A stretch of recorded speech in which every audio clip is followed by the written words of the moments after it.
14મી જાન્યુઆરી રાત્રે 2:35-22 વાગે સૂર્ય મકર રાશિમાં પ્રવેશ કરશે, ત્યારે મકર સંક્રાંતિ દાન માટેનો ઉત્તમ દિવસ માનવામાં આવે છે। અથર્વવેદમાં કહેવામાં આવ્યું છે કે સેંકડો હાથ કમાવો અને હજારે હાથે વહેંચી દો। જ્યોતિષાચાર્ય ડોક્ટર વિમલ પંડ્યાએ જણાવ્યું કે 14 જાન્યુઆરી રાત્રે 2:35-22 વાગે સૂર્ય મકર રાશિમાં પ્રવેશ કરશે। 14 અને 15 બંને દિવસ દાન માટે ઉત્તમ છે। મકર સંક્રાંતિએ દાન કરી શકાય છે તે શહેરમાં 1000થી વધારે સ્ટોલ, ગૌશાળા અને પાંજરાપોળના સ્ટોલ મુકાયા છે। સંક્રાંતિએ સવારે સ્નાન કરી સૂર્યને અધર્વ આપવો, ત્યારબાદ કાળા તલ અને ગોળનું દાન કરવાથી શનિ અને સૂર્યના આશીર્વાદ મળશે। અડદનું દાન કરવાથી કુંડળીમાં રહેલો શનિ દોષ દૂર થશે। નમક, ઘી અને ઊનના વસ્ત્રોનું દાન પણ ઉત્તમ મનાય છે। બ્રાહ્મણોને, ગરીબોને, જરૂરિયાતમંદોને દાન કરવું તેવું આજના દિવસમાં માનવામાં આવે છે। મારું નામ ગોસ્વામી સંતોષગીરી છે।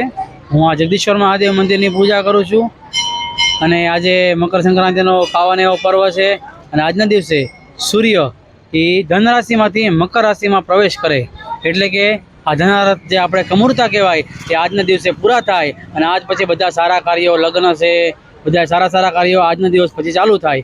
અને આમાં મકર સંક્રાંતિના પર્વમાં સૂર્ય મકર રાશિમાં પ્રવેશ કરે એટલે એમ કહેવાય છે કે સૂર્ય મકર રાશિમાં જાય એટલે આપણે સૂર્ય સામું જોઈએ તો આપણે આંખનું તેજ વધે। બીજું કે મકર સંક્રાંતિના પર્વ દિવસે દાન અને પુણ્ય કરવાનું ખૂબ મહત્વ છે। તે ગાયને ઘાસચારો નાખવાનો, પક્ષીઓને ચણ નાખવાની, ગરીબોને દાન દેવું, અન્નદાન કરવું। અન્નદાન મહાદાન છે, એના માટે તમે જે પુણ્ય આપો, દાન કરો, એનું ખૂબ મહત્વ છે, એનું ખૂબ પુણ્ય મળે છે અને આગળ જતાં આપણા પુત્રો છે, આપણા પૂર્વજો છે, એને આત્માને શાંતિ મળે, આપણા પુત્રોને પણ એમાં ધંધામાં ખૂબ પ્રગતિ મળે, આપણને ધંધામાં પ્રગતિ મળે। બધી રીતે આજનો દિવસ ખૂબ એટલે ખૂબ સારો કહેવાય। આજના દિવસે માણસો નવા કપડાં પહેરીને મંદિરે ભગવાનના દર્શન કરવા જાય, દાન પુણ્ય કરવા જાય। અને બીજું કે આજે ઉત્તરાયણ એટલે બાળકો માટે ખૂબ સારો એવો પતંગનો તહેવાર અને આજે ગૌદાન એટલે કે ગાયો માટે ઘાસચારો માણસો નાખતા તમે જોતા હોય ઠેર ઠેર જ્યાં જુઓ ત્યાં બધી આજે મંડપ નાખીને ગૌશાળા માટે માણસો દાન લેવા માટે બેઠા હોય। એ દાનને આપણું જે દાન આપો એ સારી ગૌશાળામાં જાય। નિરાધાર ગાયો હોય, નિરાધાર જે ગાયો હોય, અપંગ હોય, એ બધી ગાયોને ખાવા પીવા માટે બધું આખા વર્ષનું આ એક દિવસમાં લગભગ પૂરું થઈ જતું હોય છે।